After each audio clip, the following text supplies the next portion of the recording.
All right, thank you. And thanks to the organizers for inviting me to participate. It's been a great event so far. So in industrial organization, the standard approach typically assumes firms are maximizing profits, consumers are expected utility maximizers with correct beliefs. Often this is a great simplification that works well, but not always. Behavioral I/O, the approach is to enrich sort of standard I/O models with more realistic participants.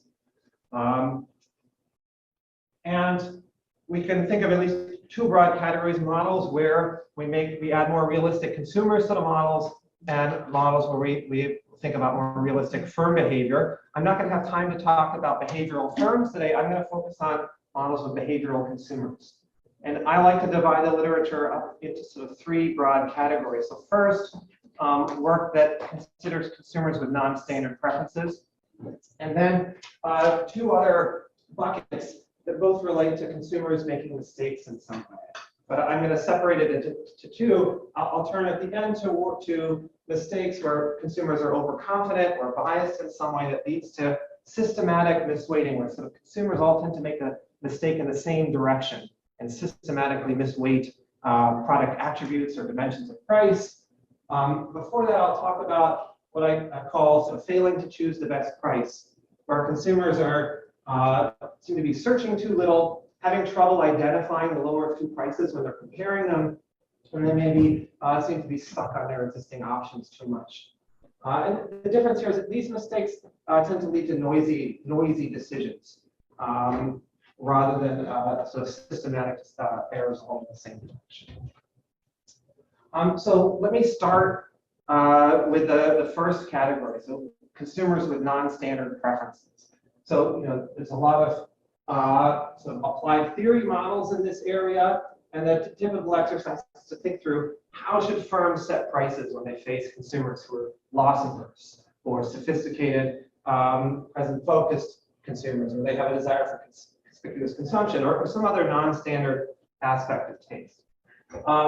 And findings are that market responses of firms can sometimes be beneficial to consumers. So that's a classic example is a firm offering a commitment device to a sophisticated, present bias consumer, but not always. Sometimes they can be exploitative. And I thought the branch of the literature I talked through a few papers on, just as an example of this type of work, is looking at cases where firms are selling to loss-averse consumers. And the particular model that's been picked up most in the I/O literature is the Kasegi and Raven in 2006 or 2007 models where reference points are based on rational expectations of future outcomes, and are often not reference points, but reference distributions. There's a couple of implications of loss aversion. So one is first-order risk aversion. So a natural response of firms, if consumers are first-order risk averse, is to provide insurance against small risks. So that's one potential explanation for why we might see extended warranties being sold in microwaves. Of course, for all these things, there's alternative explanations for this type of pricing patterns that these models might explain. Another one, Herwig and Mierendorf, predict that if a firm might otherwise be offering a two-part tariff for some service, say charging $15 a month and 11 cents a minute, if consumers are loss averse, there's a motive to depress that marginal price towards just offering an unlimited tariff, essentially to provide insurance to consumers against fluctuation in bills. Those are the sort of things we can see as being beneficial to consumers, really catering to their tastes. Another implication of loss aversion is the comparison effect. Some of the detailed results that come out of these models depend a lot on assumptions about timing and so on. High-Hughes and Kasegi and Spiegler, they have papers where the models there's a fixed reference point. Think of the price that all the firms are going to end up charging in equilibrium. That's the reference price that consumers have in their mind. Well, think about a firm considering a deviation and charging a bit higher price. That's going to be coded by consumers as a loss. So they're spending more money in the money dimension. That loss is going to loom large. We're going to see a big curtailment in demand.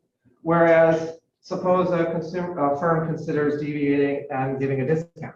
That's going to be coded as a gain by consumers. the gains don't loom as large, that's going to lead us to get an outward kink in a demand curve. And so one of the predictions there is that if you've got asymmetric firms with slightly different costs from each other, they can still all coordinate and finding it individually optimal. They'll charge the same focal price because of that kink in the demand curve. And similarly, you might have sluggish pass through of cost shocks. A small change in costs won't be enough to shift the optimal price away from that kink point. But this model by Ju sort of flips things around because he assumes that a prominent firm in the market, that the price they set forms the reference point. And so now when the firm thinks about deviating and choosing a different price, they're actually changing the reference point for consumers. And so the comparison effect now leads to an inward kink in the prominent firm's residual demand curve. And that can lead the firm, rather than being sticky at a focal price, to want to randomize between high and low prices. Yeah. Michael, so my understanding of the experimental literature on expectation-based reference dependence is that the most generous description of that literature is that it's mixed evidence for expectations as reference points. How do we think about kind of the successive explanations of market phenomena using that model in light of the direct evidence that's at best mixed? Do you think are expectations actually crucial for explaining, like this way of closing the model, is it crucial for explaining 1 and 2? The zoo paper, of course, doesn't use, as you just described, doesn't use expectations as reference points, and that seems, there's a different sort of assumption. So this is an excellent question, and so as you say, this inward kink paper is not using the expectation-based reference point. This one is, but I don't think it's crucial in this case. So if I could just jump in. I mean, certainly for number 1, it's crucial if you want the result to be robust with respect to background risk.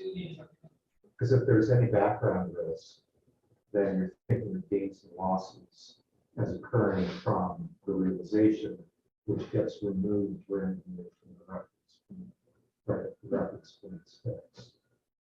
So the only way you can get local risk aversion with background risk is to do something like this. Okay. And I'm going to, let's see, on this. So this one that I haven't got to yet, this one's going to matter. I think so. Both of the points on this slide, it's going to be crucial. So I think so. Maybe you want to tune out for 30 seconds on this slide. I was actually just raising a question. How do we? Like when we see results like this, it is almost like evidence for expectations-based reference dependence because of its success. I think I'm not going to defend. I would definitely wouldn't. I mean, yes. So let me go ahead. So let's go through this one. These papers, the Haidus and Kosegi, their paper Regular Prices and Sales. Here the idea is that the timing is the firm commits to a price distribution ex ante, and that influences consumers' reference point. And the idea is if they just charge a constant price, maybe even they just charge marginal cost as the constant price, perhaps people wouldn't be willing to pay at that price. But if instead they randomize between a low price and a higher price, that low price can be so tempting, consumers realize that if that discount's realized, if they're a lucky one to get the cheap TV and the Black Friday sale, they won't be able to resist buying it. And that, because the reference point is expectation based, they're going to start to feel attachment to the product. And now if they meet the high price, they're going to say, they're going to be in the reference point. If they think about not buying the product, they're going to be feeling that as a little bit of a loss in the product dimension because they've already started to imagine taking that nice TV home with them. And so it's going to lower the utility of not buying and raise their willingness to pay when they confront the high price. And so the firm can actually end up selling the product at a higher price on average. And so they say that this can explain why you see things like this orange juice pricing pattern where there's high regular prices with these stochastic discounts. So it does do a great job of fitting that observation of the data, but we have other explanations. So there's lots of price discrimination explanations that we're and discriminating between different groups of consumers, people who wait for the sale and people who don't. So we have other explanations for those patterns. I wouldn't say it's strong evidence in support of, it's maybe evidence in support of expectations-based laws, but not strong. Let's see. If you do believe in this expectations matter, it also suggests managing the expectations matters. So it suggests that public policy, if you think people are being exploited into overpaying for TVs on Black Friday because of that thought of getting them at a great discount, just making them attached to the product, sort of eliminating that uncertainty and having people find out far in advance whether they're the one who's going to get the discount or not, could eliminate that attachment effect. So not just finding out whether or not you get the discount before you buy, but finding out early enough to affect reference points could lead to different outcomes. All right, so that was my few minutes on consumers with non-standard preferences. I wanted to turn now to consumers what I call failing to choose the best price. Yes? If we think that the magnitude of the non-standard preferences would shrink with stakes, do you see less of the anomalous pricing in response to them at higher stakes for more expensive products? That's a good.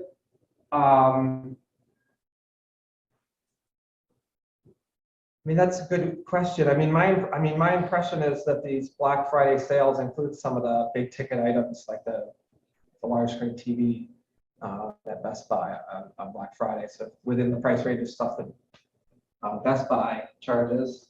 I don't know. But I'm not sure over a broader scale where we would think we would see this kind of pricing more. Maybe in part. Question for Roberto Rigobon and his Billion Prices project. Yes, that's a good question.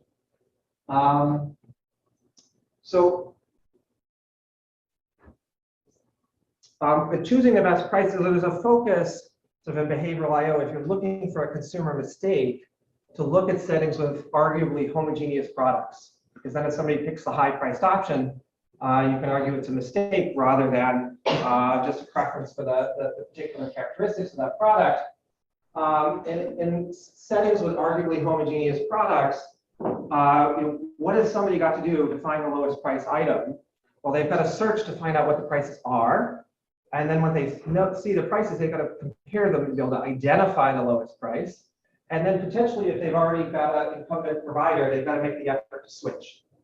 And industrial, standard I/O without anything behavioral already has successful, models of rational search and rational switching with search cost frictions and switching cost frictions that can explain, why we're not always in the Bertrand equilibrium of marginal cost pricing.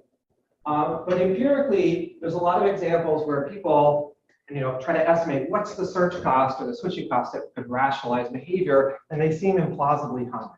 So it looks like in some cases that people are searching too little and switching too little. So for example, Woodward and Hall looked at the US mortgage market, the segment served by brokers, and they estimate that the financial return to just doing one more price quote, visiting one more broker, would be on average $1,000 for somebody searching for a $100,000 mortgage. And their conclusion is that that's implausibly high. And so they reject the model of rational search. It's just, something else must be going on that's causing people to not to search that much. Ben Handel's paper on choosing employer-based health insurance plan finds something similar. He estimates that he needs a switching cost of an average of about $2,000 to explain why households aren't switching to a better health insurance plan with their employer. And again, the conclusion is, that's too implausible to actually reflect the opportunity cost of time clicking on the forms. There must be something else explaining this inertia. Possible ideas are inattention. So KISS in 2014 has evidence that inattention is an important factor in inertia in car insurance choice. It could be just forgetting to do the task during the open enrollment period. It could be procrastinating. Madeira has a paper suggesting that procrastination is the source of inertia in Medicare Part D plan choice. And then, in traditional I/O, apart from the search and switching frictions, once consumers are actually comparing objects in their consideration set, we typically assume that they can identify the one that's best for them. It can be challenging to find convincing evidence that people aren't doing that, and some choice that looks wrong isn't just due to lack of search or switching costs. But for example, in the UK electricity tariff choice context, Wilson and Wadham's Price, 2010, they look at consumers who, in a survey responses, claim that the reason they just switched electricity providers is because they wanted to find a cheaper rate. And 6 to 12% of those, when you look at the change they've made, they've moved to a tariff that's dominated by their original option. So it really looks like they've been confused. So whatever their beliefs are about how much electricity they're going to use, they're now going to pay more when they say they will pay. Since this is an IO lecture, do you think that at least in theory, these are the kinds of consumer mistakes that the market should actually be solving? Like, for example, like with the broker, like why aren't real estate agents solving this problem by basically directing consumers towards better brokers that can offer them better deals? Or like with the inertia, I mean, at least like John Colsack, for example, I think has been working on a company that just allows people to compare health insurance plans in a much more transparent in simpler ways. Similarly with prices, like why aren't there intermediaries who are just kind of like making a bunch of money, helping people make more efficient choices? Yes, I mean, and you could have asked a different question, just why doesn't it make sense for, one electricity tariff company to say, we're going to be the transparent one that has really simple pricing, come to us because you can understand it. Why isn't there a mortgage broker that says, we're going to develop a reputation for a low price guarantee or something? So that, which is a second question, regarding this third-party advice, right? So Sunstein and Thaler, right? They have this recap proposal, and the idea is a lot of times to get the advice on what, if I want to solve the electricity choice problem, a third party can be expert advice on which one to pick. That's very personalized because these tariffs depend on usage, and usage varies across households. So how can you give advice without data? And I might not just want last month's bill, but I want like a whole history of bills. And so their proposal is the role of public policy should be to require that utility companies make it as easy as clicking a button on the website that lets you send all your historical data to the third-party advisor. Then we can have a whole wealth of apps on the App Store where you download, connect your data, and they tell you what plan to pick.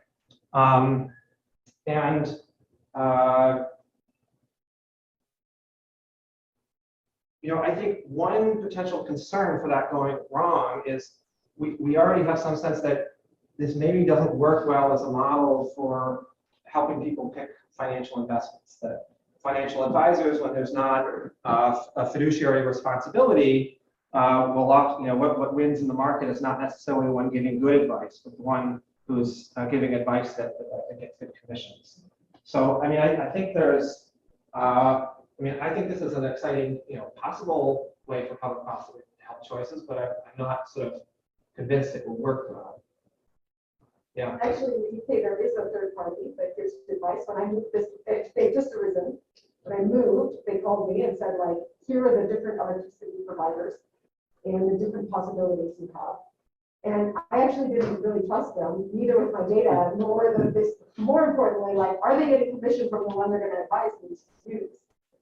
So I think that's exactly the kind of real problems that arise when you have, entry by firms that are trying to intermediate. And let's see.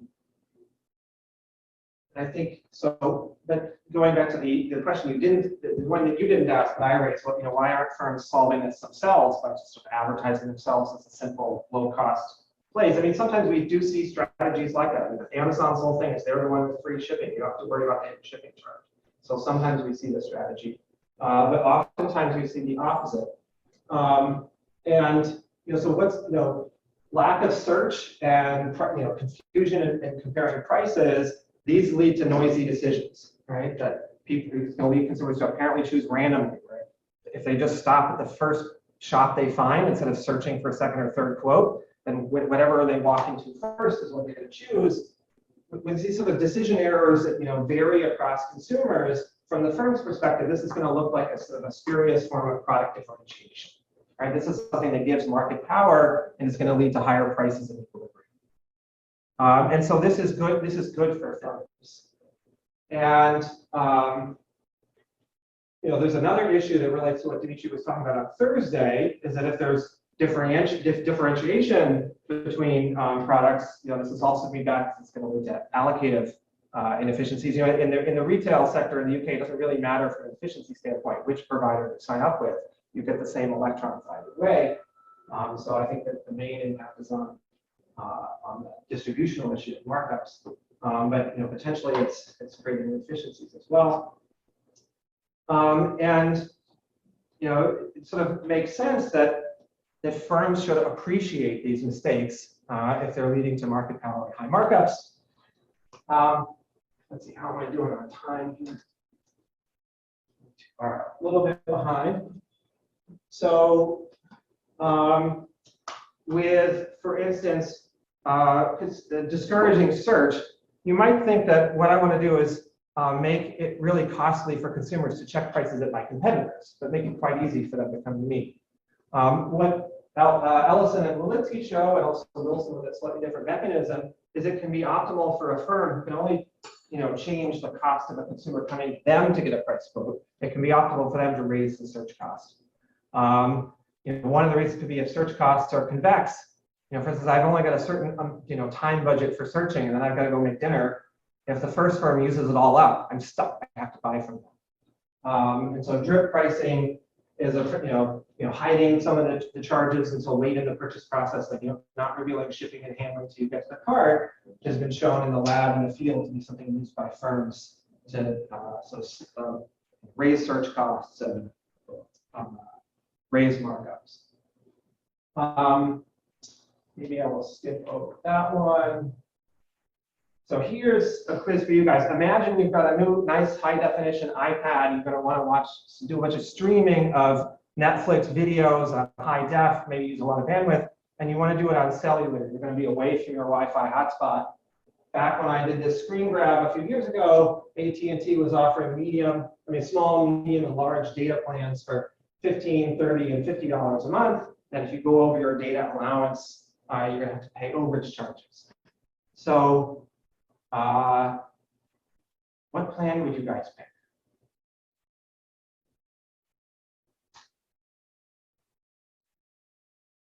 Small plan. Nope. Medium plan. So high plan. All right. There's a pretty sharp group in the room. So I've given you all the data you need, but it's a math problem. I've taken away the math, the same information. This is the total price you pay as a function of the gigabytes, right? And now what you can see more easily now is that the big plan, the 5 gigabyte plan, is weakly dominated. If you use more than 4 gigabytes, it's the same price as a 3 gigabyte plan, but if you use less, it's more expensive. So nobody should ever pick the 5 GB plan if there's some chance they use less than 4 gigabytes. I don't have any data showing whether anybody actually picked that plan, although my guess is that some people did. Right, and at least for us, for people who are like us are used to working with graphs, this is a much easier way to present that information. This isn't in Ben Handel's paper, but I learned this from him on email correspondence, that some of the new employees who have to make an active choice between 2 plans, these are the 2 plans that some of them are presented with. And there's this low deductible plan and the high deductible plan. But if you notice, this is total expenditure as a function of your medical expenses. The low deductible plan is more expensive for any medical expenditure by at least $1,000. And yet he finds that 7% of employees pick the dominated option. And when he asked HR, why are you offering a dominated option? They said, what? We didn't realize it was dominated. Don't tell anybody. They'll be annoyed at us. Right? So it's not necessarily, as soon as, like this one I skipped over here, it's easy to tell that $6.99 is more than $2.49. But as soon as prices get multidimensional, it can be, it's a math problem. It's hard for people to identify what's cheaper. How should you think about the magnitudes of like 7%? Like that actually seems small to me. If people, if you ran an experiment and you found that people chose a dominated option with 7% of the time, people would be like, oh yeah, people just like do random things. And so I'm wondering, like why that paper, what's your view on why that paper moved people's priors so much? The handle. Why did,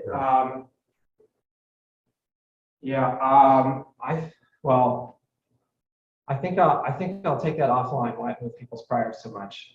I mean,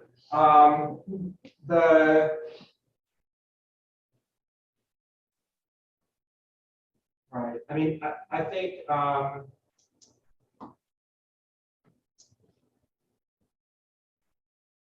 guess a more interesting question is what I'm showing you here is that yes, so sometimes people screw up and are doing something that looks random. For the papers I want to talk about here, the idea is that the level of errors is not random. That this is something that firms can influence by the way they present prices, and so that I guess is not something I'm showing the evidence of. So I guess that that would be the more interesting thing. Is it always just 7% are choosing randomly, or is this something that firms are influencing? And certainly the like the feeling of the applied theorists writing these models about obfuscation is that this is something in firms' control. So for example, a firm can choose to present the price as a simple $9.99, or they can partition it into $1.99 and the $8 shipping and handling. And what these authors is, these authors call this, these different framing choices. And in their model of price competition, firms are not just simultaneously choosing prices, but also price frames. And a primitive of the model is this comparability function pi, which says if a price appears at 2 prices appear in different frames x and y, pi gives a probability that consumers can compare them. And they're going to assume that with probably 1 minus pi, that consumers who can't compare prices just pick a product randomly.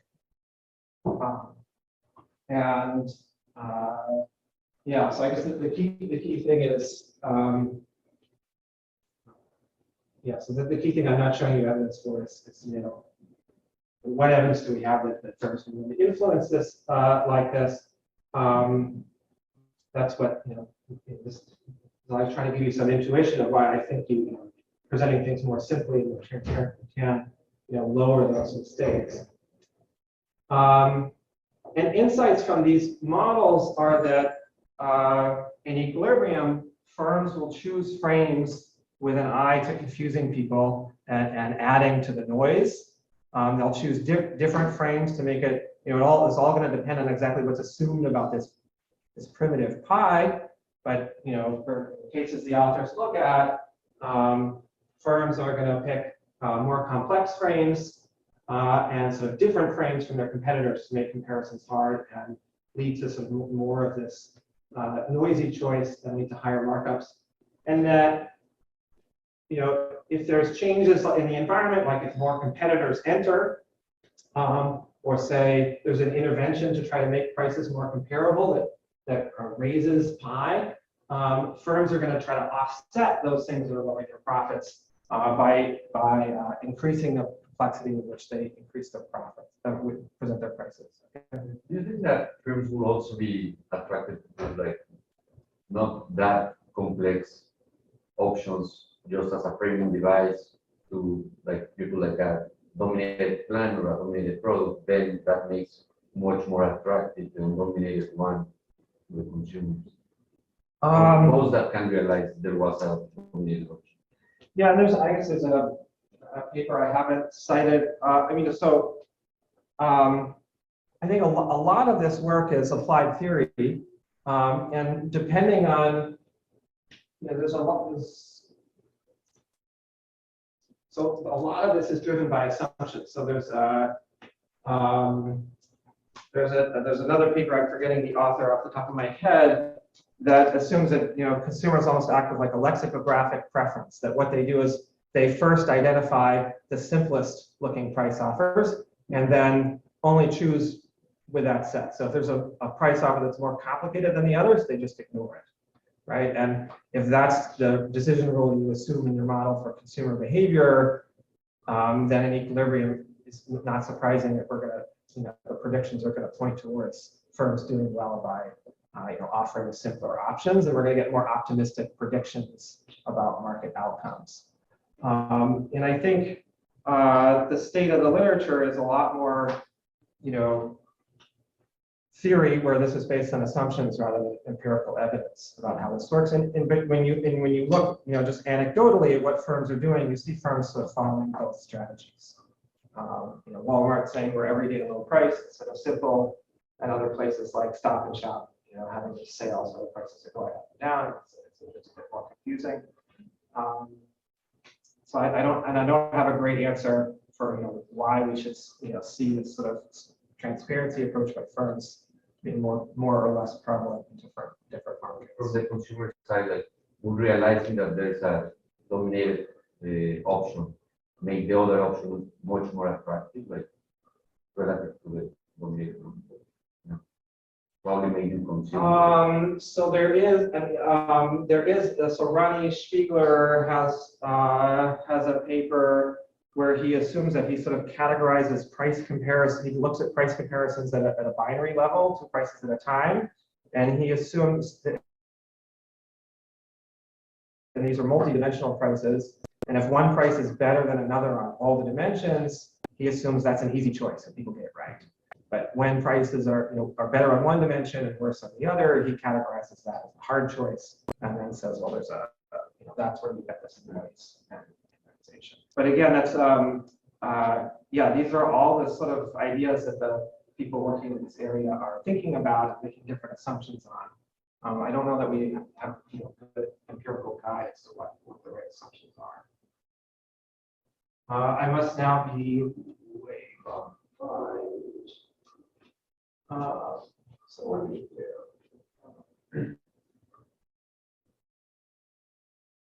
Not sure. Well, just for now. So I want to turn now to thinking about cases where we're not just adding noise to consumers' decisions, but we're adding systematic bias. The one I focus on a lot of my work is overconfidence, but really, any bias that leads to a systematic misweighting of different product attributes and price dimensions sort of fit under this umbrella. So an example, right, that's for instance not typically linked to overconfidence is just hidden fees. I particularly think that consumers may underweight hidden fees when they're comparing 2 options, either because they're hidden and they don't know what they are, or they're unaware of them, or they're not as salient as sort of a transparent upfront component of the price. There's some themes in this literature, right? The themes from the last one was noisy decisions, light product differentiation leads to high markups and market power. Here, themes include sort of what was maybe called the behavioral first welfare theorem, that competition in the marketplace doesn't end up maximizing joint surplus, it ends up maximizing joint perceived surplus. And firms are going to tend to exploit biases with complicated pricing features, and we're going to see distortions on both intensive and extensive margins. And when there's heterogeneity and sophisticated and naive consumers, potentially cross subsidies between consumers, where it doesn't look like so maybe firms aren't making any money in the market, but they're facilitating sophisticated consumers exploiting it. Yes, firms complicate contracts to split by. So Dog worked this out a long time ago. If you include charge your, no, don't charge $29, charge $1,029 and offer $1 million rebate. All we need is just one person's forget to mail in rebate. So we maybe don't see examples quite this extreme, but to the extent that consumers underrate hidden fees, it's going to be optimal for firms to hide the cost of their product in the hidden fees. If people are over optimistic about taking some action like mailing in a rebate, they're going to overvalue the deal if you include a rebate with the deal. So you should do that as a firm. Similar if you're just over optimistic about making sure you don't procrastinate sending it in. So lots of terms like free trials and teaser rates that you have to remember to cancel. You might be over optimistic about your remembering to cancel. These can be built in to have people overestimate the value of the deal. Similarly, things like overdraft fees where your transaction fee on your debit card is typically $0, but when you cross that threshold into negative balance, suddenly it's $36 per transaction. That's something to sort of avoid that fee. You have to be paying attention to your bank balance. If you're over optimistic about your level of attention, you're going to underestimate how many of these fees you pay. It's going to make sense for the bank to charge the fees because you'll underestimate the total price of the account, overestimate the value of the deal. Similarly, if a consumer's bias just leads them to misforecast their usage, the optimal response for firms should be to distort the price of usage so that the marginal price is on the intensive margin. If people are overestimating their usage, they'll overvalue a decrease in the marginal price. So you should lower the marginal price. They'll overvalue the quality because if they think they're going to go to the gym all the time, they're going to overvalue how nice the treadmills are. So you should put in really nice treadmills. Reverse if people underestimate usage. If people underestimate usage, then they're going to not care that much when you raise the marginal price, and so you should just sort it upwards. So sometimes this is really obvious, like it's things like the Dogberg add in a mail-in rebate. Other times you get things that are less obvious. So from my work in 2009, I looked at what happens when people are over precise. So if they're making a forecast about their future usage of data on their cell phone plan, over precise means underestimating the uncertainty, the noise around that forecast. So if the true variation in usage, so this is our median forecast Q star, and the true variation is here. Somebody who's over precise might make a narrower estimate of the distribution. That means any megabyte of data usage below the median amount, people are going to be overestimating the chance of using it, right? Because this left tail is compressed towards the middle. They overestimate the chance of using these units. Well, you should lower the marginal price because they're going to overvalue that discount. They think they're going to realize that discount more than they really do. On the other hand, all these units up here, as the firm, you might know that there's a good chance they're going to be out in this right tail using these units. Consumers don't underappreciate that. If they underestimate the chance of using those units, you should distort the marginal price upwards. But since you can't charge for those units in advance, people don't think they're going to use them. You've got to wait until they're surprised by high demand realizations and charge for them then. What I show in my paper is that the optimal tariff could be closely approximated with a three-part tariff. It's got a fixed fee, an included allowance of minutes, and then a steep marginal price for going over the limit. Right? Early minutes, we distort the marginal price downwards. So late high quantities, we distort the marginal price upwards. Delavinia and Malmendier, both in the year 2004 and 2006. Could you just verify what closely approximated means? It's a really interesting, but like if the fully optimal thing is non-linear, the question of like, can you have slightly simpler So things that are a better question? here is like one numerical example where this is the actual optimal one, and you can see, yes, this is nonlinear and curved. In the paper, basically, I give sort of, I characterize what preferences would look like for, because you think, I could easily say, all right, nobody's going to do the fully nonlinear tariff. They're going to do some simplification, fine. But why is the simplification 3 parts? Why isn't it 2 parts? Why isn't it 5 parts? What's special about 3? And what I show in the paper is if the main uncertainty is how many phone calls you're going to want to make, you sort of know how much you value a phone call. Like I value phone calls at 15 cents a minute, but I just don't know how many times the phone's going to ring. If that's the sort of uncertainty that's in demand that I'm over precise about, I'm underestimating that variation in the number of calls that come in, then 3 parts gets, 2 parts that's terrible, 3 parts gets you almost the way there, and like a 4th part is not that helpful. But other types of preferences where if I'm always going to make 5 phone calls, I just don't know what the value is going to be, then the approximations and so forth.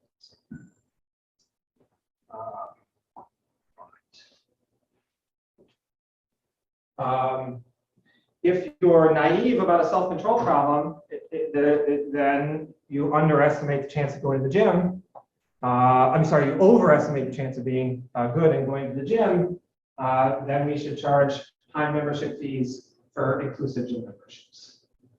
And that's shown in theory, and in practice seems to be how things are working out.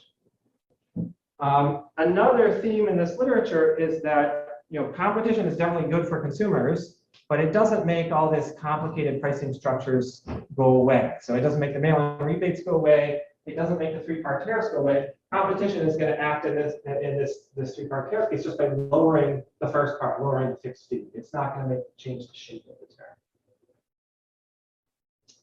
tariff. But so far in this little bit on overconfidence and systematic misweighting, I've just been telling you descriptively about how contracts are going to look different. What we care about is how welfare is going to change. So one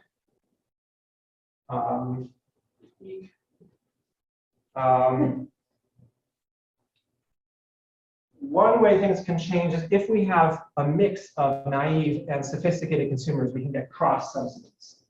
So an example here, a bank has marginal cost C of providing an account. They're going to charge an account fee P plus some hidden fee A that's limited by some cap A bar.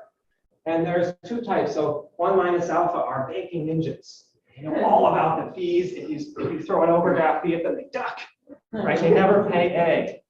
And then there's the naive folks, and they don't think they pay the hidden fees. Maybe they just don't know about them, or maybe they think they're really good at ninja banking skills.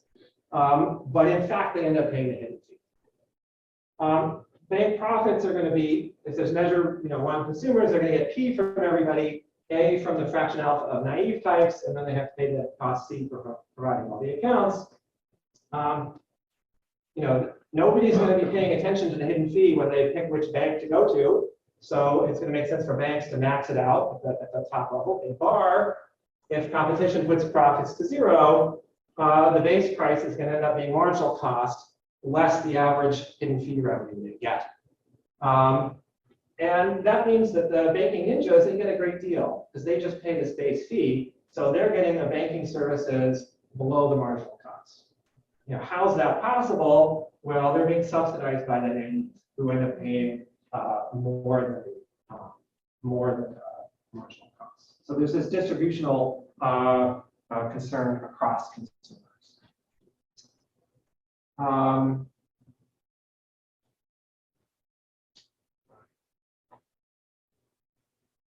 Going back to the putting the heterogeneity and sophistication aside and sticking with the case where everybody is biased and so everybody's overconfident.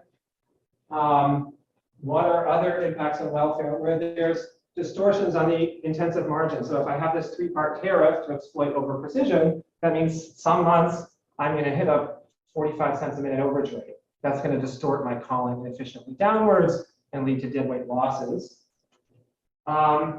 It's also potentially going to have participation distortions where maybe I just don't get a phone plan at all, or I do get one when I shouldn't have, and there's going to be distributional impacts. I think these are easiest to see graphically, and I'm going to do the same thing that speakers were doing on Thursday, which is draw 2 demand curves. I'm going to label one rational expectation. So this is the one I'm going to interpret as reflecting true underlying preferences, and this is one that's inflated upwards due to overconfidence by the amount that somebody overvalues a contract. For instance, because they don't realize that they're going to pay the $25 airline check bag fee because they haven't thought about it, so they're overvaluing the contract by $25.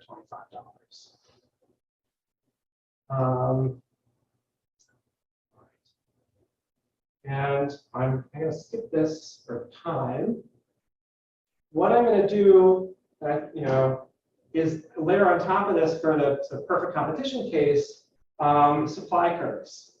I'm going to start here with supply under rational expectations, and it's going to turn out it makes sense to actually have the supply curve shift up when people become overconfident, and that's because the products are changing, right? Because when if we move from a world where everybody has rational expectations, I'm thinking about what's the equilibrium in that world. Well, that's a world where we don't offer complicated mail-in rebates and 3-part tariffs. We offer sort of like a simple 2-part tariff, fixed fee up front, and marginal cost pricing afterwards. When we go to a world with overconfidence, all these bells and whistles get added to the contract. So that the product that I'm talking about demand for has changed, and in particular, it's going to introduce all these deadweight losses on the intensive margin. And what the normalization I make when I'm drawing this graph is I'm thinking of trying to make the 2 products comparable in terms of the expected utility they deliver under true preferences. And if there's a deadweight loss on the intensive margin in the world with overconfident consumers, it's going to be more expensive to deliver the same level of utility because some potential surplus is burned as a deadweight loss. And so that increase in cost shifts my supply curve up. It's more expensive for firms to deliver the same level of true utility. So under rational expectations, we have price and quantity here, both shift up under overconfidence. So the true price goes up, but because people are overvaluing the contract, essentially the perceived price comes down, and so quantity goes out. Consumers who are going to buy anyway end up paying more, and then there's this participation distortion, or extra consumers whose value for the product is actually below the cost of production end up buying inefficiently, so creating a deadweight loss. And then there's going to be an area between these 2 supply curves, which captures the deadweight loss on the intensive margin. What I like about putting it into this picture and showing the shifts in the curves is we know how to work out how much prices change when demand and supply curves change. The pass-through rate tells us that. Right? So if the demand curve shifts, the price shifts by 1 minus the pass-through rate times that demand curve shift.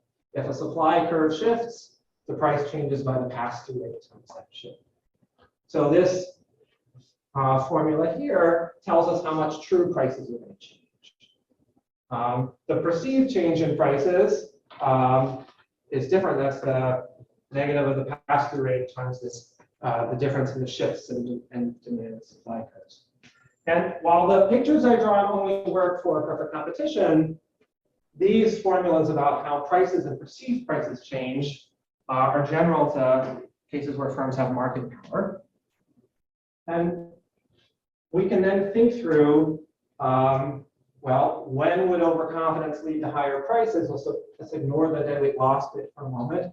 If people really, if demand curves are inflated, they overvalue the contract. Well, if the pass-through rate is 0, that's when we actually have higher prices. When the pass-through rate is 1, that means any hidden fees get offset. A hidden airline bag fee gets offset with a lower ticket price, and so prices don't change. Sometimes people think, oh, the prices didn't change. That's fine. There's no welfare problem. But that's not true, because precisely when the true price isn't changing is when the perceived price is changing a lot. And when the perceived price is changing a lot and demand is elastic, that's when we get big participation distortions. So we can think through a lot of what the welfare consequences are with thinking about both the elasticity of demand in the market and the market pass-through rate.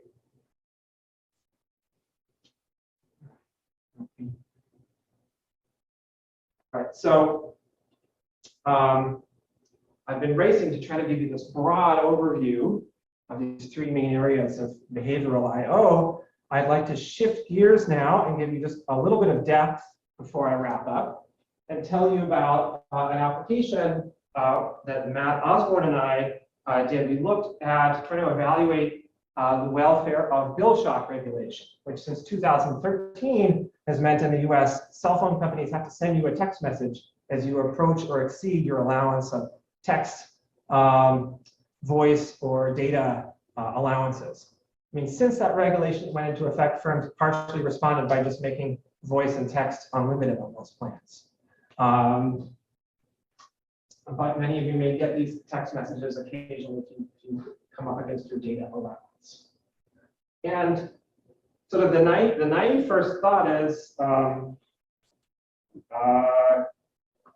realize I didn't turn this on. Maybe I'm not being recorded. Maybe I won't be on Zoom. The sort of naive first impression is this is great. You give consumers more information. They'll be able to make better choices, avoid some high overdraft fees. It'll be great for them. But the pause is, well, firms are going to respond. If you take away their overage fee revenue, they're going to adjust prices in some way. And it's less obvious whether this will help consumers or not.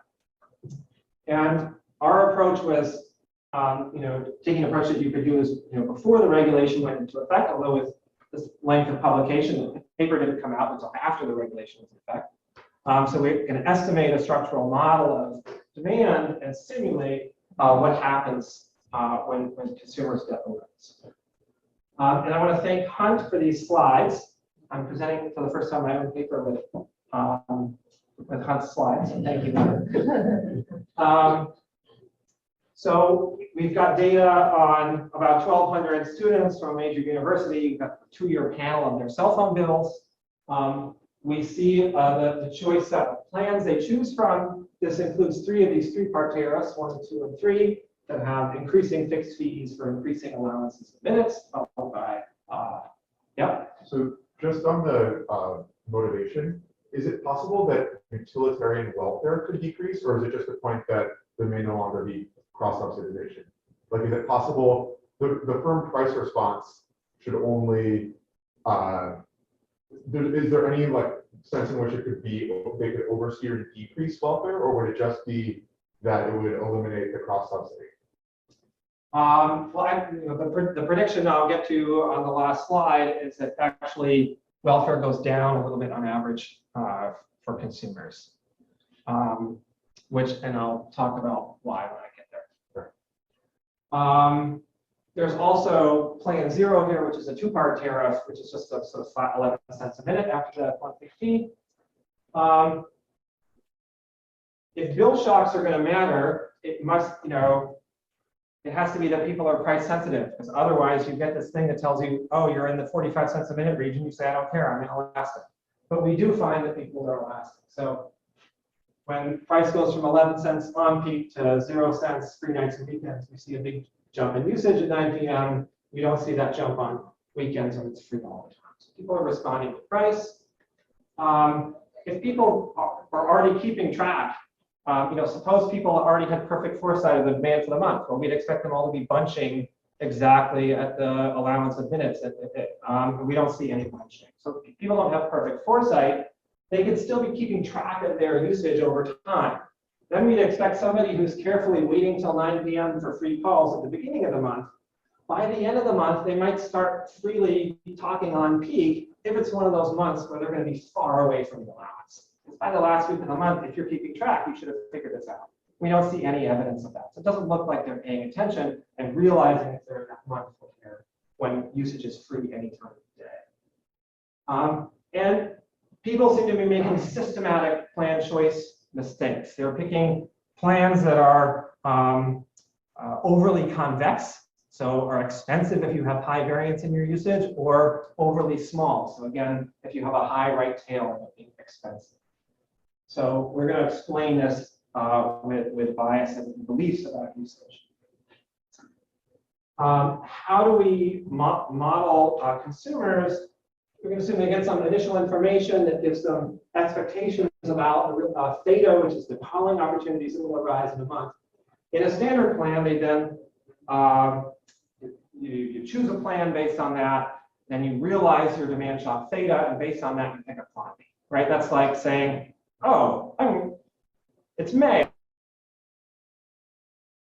I'm going to get 392 calls this month. I'll make 314 of them, right? In reality, you make decisions one at a time every time the phone rings. And the way that we're going to capture that is we assume you choose a calling threshold Z star and just make all calls that are worth more than B star. And then at the end of the month, you'll find out how many calls that added up to. So this is like, instead of picking, I'm going to use so many hundred kilowatts in my home this month, I just set the thermostat. And I'll find out on my bill how many kilowatts that was later. And so this is the optimal approach for somebody who's inattentive. We allow for overconfidence. So when people are making a forecast of what their theta realization is going to be this month, they underestimate the variance in this distribution by a factor delta. So that's the overconfidence or overprecision. How do we identify and estimate the model? Well, we're going to get price sensitivity from those jumps in consumption at 9 p.m. And we're going to get the distribution of the underlying demand for calls, the true distribution from actual usage patterns. And then the beliefs, I'm going to infer from initial plan choices. Now, I can't separate beliefs about usage from risk aversion, so I'm just going to assume people are risk neutral. And I'll use what people in the insurance industry they use plan choices, they'd assume rational expectations maybe, and assume and infer something about risk aversion. I'm going to do the opposite. I'm going to assume risk neutrality and assume first. And I find that people choose sort of overly risky plans, suggesting over precision. They're underestimating variance by about 60%, and they're also underestimating average usage overly small.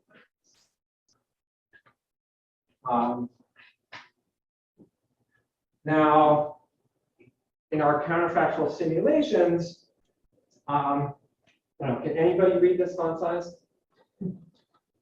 Some people can. Okay, great. Well, the first column here, we just simulate prices under our estimated model, the status quo.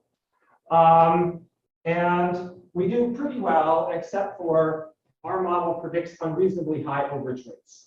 We're missing something in the model that says why you aren't like Dogberg and charge $1 million overage fee. So we cap it at 50 cents, and that's binding for all three of our sort of predicted free criteria. So that's a weakness. Otherwise, it's pretty good. We get increasing fixed fees for increasing quantities of included minutes on the plan. I should say, why am I talking about minutes? Because this data is from 2002. That's all you could do on a phone back then. Right, so it made our life simple, maybe not applicable today, but simple for now. Then, column 2, we hold prices fixed, but give consumers these bill shock alerts. And there, it's showing their overage revenue. It's going from 223 in average overages per year per consumer down to $2. So saying at that 50-cent overage rate, nobody's going to talk on the phone. So they get that alert, they just stop talking. And that's great for consumers. Welfare goes up by for about $100 a year. It's inefficient because their value for the calls is above marginal cost. It's just below 50 cents. So profits of firms go down more, and social welfare goes down. That's great for consumers. what happens when we allow firms to respond and change prices? Well, one of the things is now overage revenue doesn't collapse. It stays at 152. Why? Because firms lower overage prices to 17 cents or 12 cents a minute, to low enough that people would actually still talk over, and they cut included minute allowances. So now Plan 1 actually has 0 included minutes. It's a two-part here. And they are adjusting, the fixed fees don't look like they're going up that much, but if you look at plan choice shares, consumers, because of these cut and included minutes on the base plan, it's encouraging people to pick larger plans. So they're moving the plans to higher fixed fees. So fixed fee payments are going up. So overall, the change in payments is largely offset. And I'm finding a loss in welfare. What that's coming from is that I haven't debiased consumers. They're still overconfident. So this plan, a change in prices on Plan 1 actually make it a better deal. According to true beliefs, this is better by about $1 a month. But they perceive it as $11 worse because the benefits are a lower overage rate. They underestimate the right tail. They don't value that. The costs are now the first minutes are being charged at 17 cents a minute. They think they use those first minutes, so they see that as costly. So some people are leaving the market in an inefficient way. So this participation distortion, or 2 percentage points of people leave the market.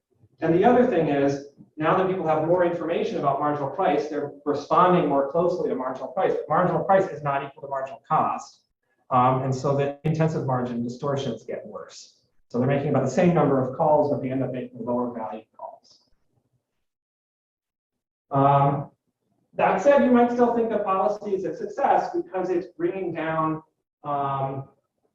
it's giving large benefits to a small number of people, the people who previously would have had a really high overage, the ones who were making the news stories about why we have to tackle bill shock, the people who got like a $300 surprise bill, that's being dramatically reduced.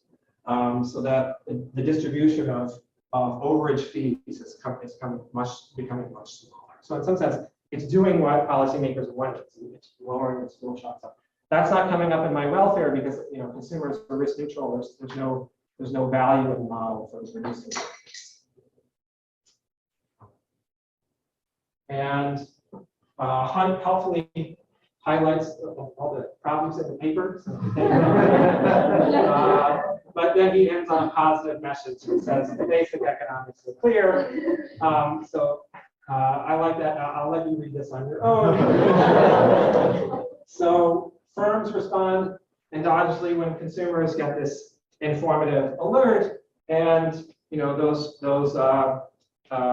price changes offset a lot of sort of what the naive expectation for consumer benefits would have been. And there's these unintended consequences, including this substitution to the outside option.